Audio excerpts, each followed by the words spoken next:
अभी तक उसे चालू करने की कोशिश कर रहे हैं।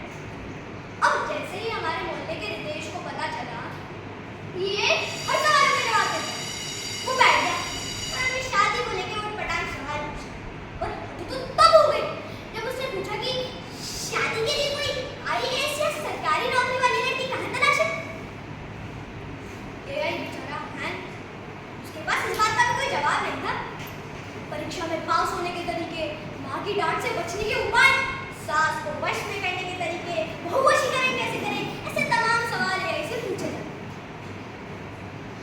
अब हमारे देश में आके एआई हाथ जोड़ के खड़ा है, जैसे बोल रहा हो कि भैया हमारे से कोई ढंग के सवाल पूछ लो तो हमारा जीवन सफल हो जाए। लड़कियां और दादियां भी एआई से सवाल पूछने में कम नहीं है। दीदी पूछ रही थी हमारा रंग बचपन से सांवला है, अब गोरा कैसे करें।